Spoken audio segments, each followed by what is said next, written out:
Welcome back to the Bible Experience, where we explore the Word one chapter at a time. Today, we delve into a pivotal moment in the Old Testament, Numbers chapter 14, The People Rebel. It's a powerful story of faith, fear, and the consequences of our choices. Join us as we uncover the timeless wisdom within this ancient text. Let's begin. Then all the congregation raised a loud cry, and the people wept that night. And all the people of Israel grumbled against Moses and Aaron. The whole congregation said to them, "Would that we had died in the land of Egypt, or would that we had died in this wilderness. Why is the Lord bringing us into this land to fall by the sword? Our wives and our little ones will become a prey. Would it not be better for us to go back to Egypt?" And they said to one another, "Let us choose a leader and go back to Egypt."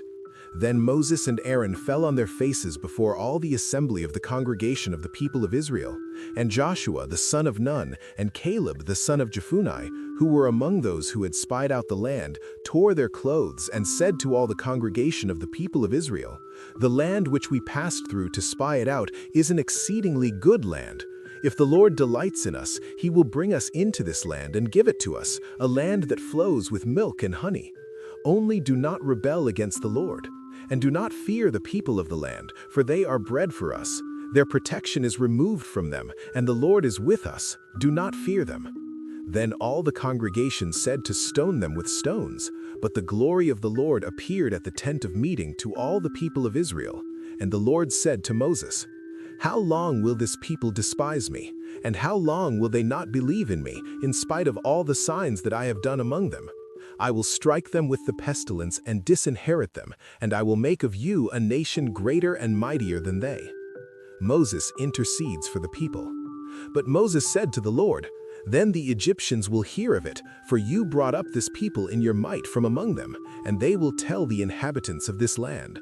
They have heard that you, O Lord, are in the midst of this people. For you, O Lord, are seen face to face, and your cloud stands over them, and you go before them, in a pillar of cloud by day and in a pillar of fire by night. Now, if you kill this people as one man, then the nations who have heard your fame will say, 'It is because the Lord was not able to bring this people into the land that he swore to give to them, that he has killed them in the wilderness.'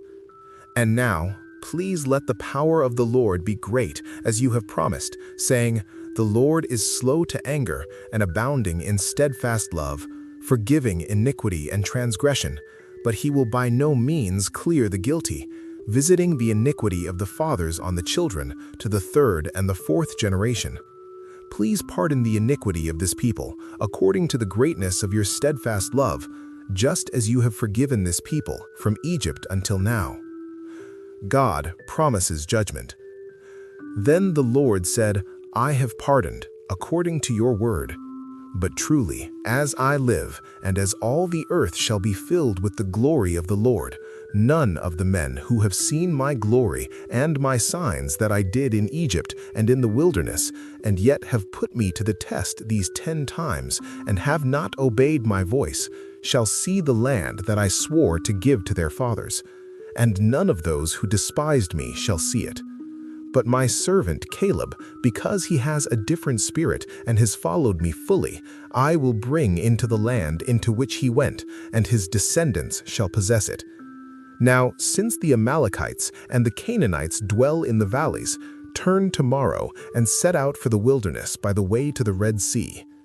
And the Lord spoke to Moses and to Aaron, saying, "How long shall this wicked congregation grumble against me? I have heard the grumblings of the people of Israel, which they grumble against me.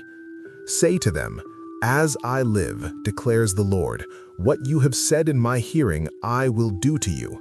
Your dead bodies shall fall in this wilderness, and of all your number, listed in the census from 20 years old and upward, who have grumbled against me, not one shall come into the land where I swore that I would make you dwell, except Caleb the son of Jephunneh and Joshua the son of Nun. But your little ones, who you said would become a prey, I will bring in, and they shall know the land that you have rejected. But as for you, your dead bodies shall fall in this wilderness. And your children shall be shepherds in the wilderness 40 years, and shall suffer for your faithlessness, until the last of your dead bodies lies in the wilderness. According to the number of the days in which you spied out the land, 40 days, a year for each day, you shall bear your iniquity 40 years, and you shall know my displeasure. I, the Lord, have spoken. Surely this will I do to all this wicked congregation who are gathered together against me. In this wilderness they shall come to a full end, and there they shall die.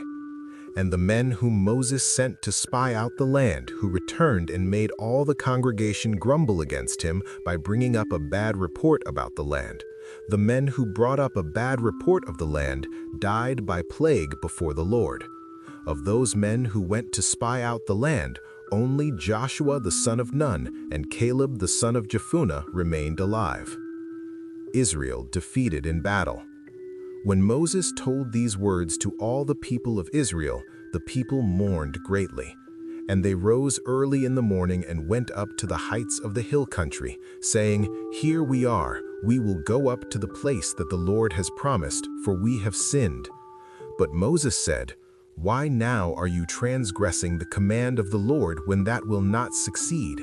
Do not go up, for the Lord is not among you, lest you be struck down before your enemies. For there the Amalekites and the Canaanites are facing you, and you shall fall by the sword. Because you have turned back from following the Lord will not be with you. But they presumed to go up to the heights of the hill country, although neither the ark of the covenant of the Lord nor Moses departed out of the camp. Then the Amalekites and the Canaanites, who lived in that hill country, came down and defeated them and pursued them, even to Hormah. That concludes our look at Numbers chapter 14. It's a sobering reminder of the importance of trust and the power of intercession. Numbers 14 marks the definitive failure of the Exodus generation to trust in God's promises. Faced with the choice between faith and fear, the people chose to rebel, even attempting to appoint a new leader to return them to Egyptian slavery. Although Moses successfully interceded to prevent the total annihilation of the nation, God issued a decree of divine displacement. The adults of that generation were sentenced to wander the wilderness for 40 years until they died, ensuring that only their children, the very ones they feared would be prey, would inherit the land. The chapter ends with a sobering display of human presumption, as the people's unauthorized attempt to seize the land by force resulted in a crushing military defeat, confirming that without God's presence, their efforts were in vain. Thank you for joining the Bible experience today. May God bless you, and we look forward to continuing this journey through the Bible with you, one chapter at a time, in our next episode.